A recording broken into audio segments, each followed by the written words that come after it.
मी सांगत आहे. बोला, कोणती सेवा करू मी आपली? राजा ते कल्याण असो. धीवर आपल्या अशा अचानक येण्याने मी संभ्रमित झालोय. आपल्या येण्याचे प्रयोजन कळेल का? राजा दशरथा, या पृथ्वी तलावर सुख शांती नांदावी या हेतूने जनकल्याणार्थ मी यज्ञ आरंभिलाय.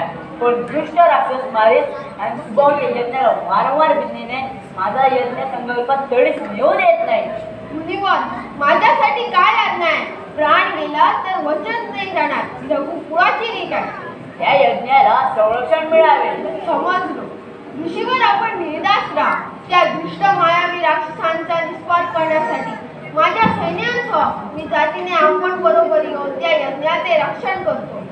नाही दशरथा, मला तू किंवा तुझे सैन्य नको. मला फक्त तुझा राम हवा. केवळ श्रीरामाच्या येण्याने माझा यज्ञ सुरळीत पार पडेल याची मला खात्री आहे. ऋषीवर, पुत्र रामावर आपण दाखविलेला विश्वास याबद्दल मला आनंद आहे. परंतु ऋषीवर, परंतु काय?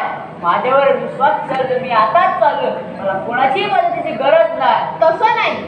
महर्षी कृपा करून असा गैरसमज करून घेऊ नका. त्या दुष्ट मायावी राक्षसांचा सामना करणे माझ्या कोवळ्या वयातील रामाला कठीण जाईल.